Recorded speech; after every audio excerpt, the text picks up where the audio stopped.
नमस्कार. स्मितचिंतन बोध या आपल्या यूट्यूब चॅनलवर सर्वांचं सहर्ष स्वागत करते. आणि आज देवर्षी नारद ह्या व्यक्तिमत्वाविषयी आपण थोडीशी माहिती जाणून घेणार आहोत. ब्रह्मदेवाचे 7 मानसपुत्र मानले जातात. त्यापैकी एक नारद हेही मानसपुत्र म्हणून आहेत. ब्रह्मदेवाच्या कंठातून म्हणजे विशुद्ध चक्रामधून त्यांचा जन्म झालेला आहे असेही आपल्या वाचनात येते. प्रथम पत्रकार ही त्यांची ख्याती तर आहेच.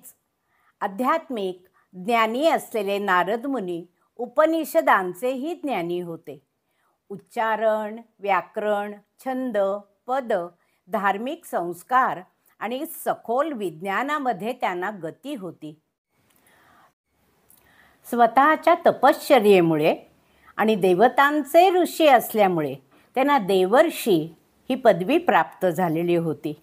त्यांची अनेक नावे आपल्याला वाचनात मिळतात. त्यांची अनेक नावे आपल्याला वाचायला मिळतात.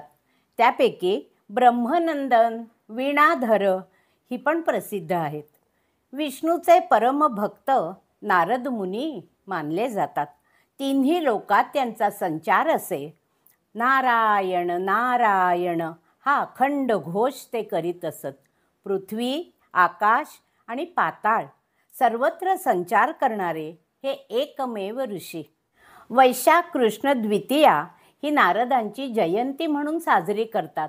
पण काही ठिकाणी आपल्याला ज्येष्ठ महिन्याची प्रतिपदा ही पण नारद जयंती म्हणून साजरी केलेली ऐकायला मिळते. शास्त्रात नारदांना भगवंताच्या मनाचं स्थान आहे. भक्तीचा प्रसार आणि प्रचारार्थ सारं जीवन कार्य त्यांचे चालू असते. रामायण, महाभारतातच नव्हे तर 4ही युगांमध्ये त्यांचा संचार आपल्याला आढळतो.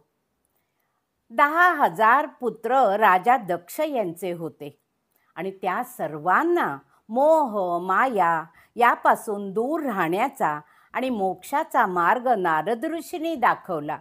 त्यामुळे राजा दक्ष प्रजापतीची गादी कोणीही पुढे चालवली नाही. दक्ष प्रजापतींनी क्रोधी होऊन नारद मुनींना शाप दिला.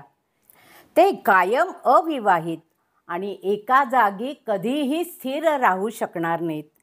अहो, पाण्यासारखे प्रवाही असलेले त्यांचे ज्ञान सतत वाहत राहिले पाहिजे. एका जागी ते जर राहिले तर ते दूषित होईल. त्यांच्या रूपाचे जर वर्णन आपल्याला करायचं झालं तर त्यांच्या एका हातामध्ये आपल्याला वीणा दिसते, एका हातामध्ये चिपळ्या दिसतात. गळ्यात, हातात रुद्राक्षांच्या माळा आहेत. डोक्यावर केश चुडा बांधलेला असतो आणि त्याभोवती शुभ्र पांढऱ्या फुलांचा गजराही दिसतो.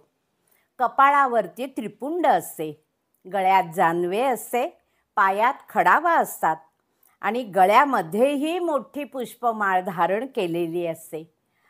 असं हे त्यांचं स्वरूप आपल्याला चित्रांमधून दिसतं.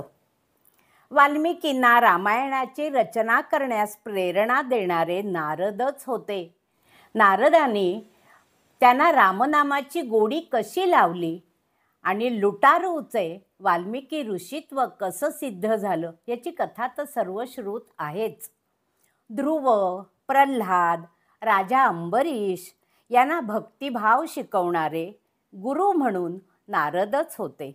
बहुआयामी असं हे व्यक्तिमत्व होतं.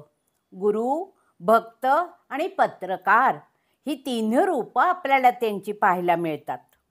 लहान मुलांसाठी, मोठ्यांसाठी गौरीपुत्र विनायकाला नतमस्तक होऊन प्रणाम करून प्रतिदिनी आयुष्याच्या प्राप्तीसाठी, अभिष्ट मनोरथ सिद्धी जाण्यासाठी भक्तांनी आश्रयस्थान असलेल्या गणपतीचे स्मरण करावे म्हणून संकटनाशन गणेश स्तोत्र प्रत्यक्ष नारदांनी सांगितले. दिवसातून 3 वेळा ह्या स्तोत्राचे पठण जो करील त्याला विघ्नांपासून भय राहणार नाही. नामस्मरणामुळे सर्व सिद्धी उत्तम प्रकारे प्राप्त होतील याची खात्री त्यांनी त्या स्तोत्रामध्ये दिलेली आहे.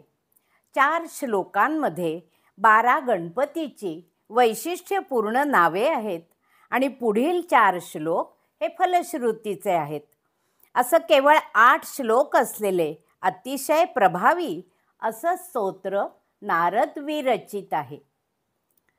भक्तीमुळे योग, सत्कर्म सर्वांची प्राप्ती तर होतेच, पण प्रत्यक्ष भगवंतही भक्तीमुळे भक्तांच्या अधीन होतो, भक्तांचा ऋणी होतो आणि तो मानवाला सहाय्यकारी होतो. भक्ती, भगवत प्रेम याचं रहस्य नारद भक्तिसूत्रमध्ये सापडते. प्रेम ही जननी आहे सर्व विकारांचीही आणि प्रेम निरंतर भगवंताचे हे प्रेमरूपा आहे.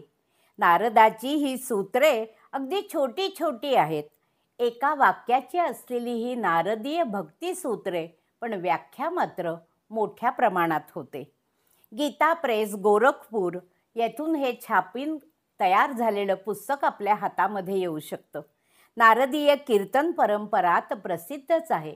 अशा ह्या बहुआयामी व्यक्तिमत्वावरती केलेली स्वरचित आरती ऐकूया. प्रेम भक्तीचे दान देती देवर्षी नारद मुनी, आरती करूया शब्दन त्यांचा खोटा ठरवी कुणी. ब्रह्मदेवाचे मानस पुत्र जन्म कंठातून जाहला, सनत कुमारांचा त्यांना अनुग्रह प्राप्त झाला.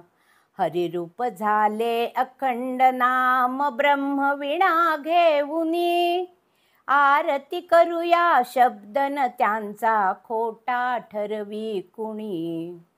वैशाख कृष्ण द्वितीया त्यांची जयंती साजरी व्हावी, प्रपंच करता परमार्थाची कास हो धरावी. नामस्मरणी मुख हे मनुजारम तू नामस्मरणी, आरती करूया शब्दन त्यांचा खोटा ठरवी कुणी. कळीचा नारद म्हणूनी त्यांची कीर्ती कलंकित झाली, श्रेय प्रेय ओळखुनी त्यांनी तशी योजना केली. अदृश्य शक्ती संचाराची स्मितानत चरणी, आरती करूया शब्दन त्यांचा खोटा ठरवी कुणी. प्रेम भक्तीचे दान देती देवर्षी नारद मुनी, आरती करूया शब्दन त्यांचा खोटा ठरवी कुणी. छोट्या मुलांसाठी एक छोटीशी गोष्ट की ज्याचं अनुकरण आपण करावं. एकदा कैलास पर्वतावर शिवपार्वती सहज बसलेले असताना दोन्ही मुलं म्हणजे कार्तिकेय आणि गणेशा समोरच खेळत असतात. तेव्हा तिथे नारद उपस्थित होतात. तुम्हा दोघांमध्ये एक स्पर्धा मी सांगतो की दोघं सुरुवात करा चालायला, पृथ्वी प्रदक्षिणा करून सगळ्यात आधी कोणी येतो. दोघंही आपापली वाहन, मोर हे वाहन असतं कार्तिकेयाचं आणि छोटासा उंदीर हे वाहन असतं गणेशाचं. दोघंही पृथ्वी प्रदक्षिणेला निघतात. कार्तिकेय आपल्या मोराच्या वाहनावर बसून प्रदक्षिणेला निघतो आणि गणेशा हा बुद्धीची देवता असलेली मूर्ती आहे. उंदरावर बसून आपल्या आईवडिलांच्या भोवतीच प्रदक्षिणा करतो आणि म्हणतो झाली पृथ्वी प्रदक्षिणा. सर्वश्रेष्ठ दैवत भूतलावरती आई आणि वडील, माता आणि पिता ह्या रूपातच पाहिलं पाहिजे.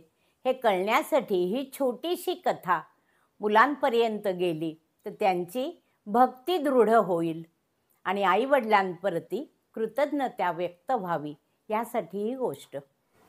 ह्या चॅनलवर तुम्ही जर नवीन असाल, नव्याने हा चॅनल पाहत असाल तर सबस्क्राईब अवश्य करा.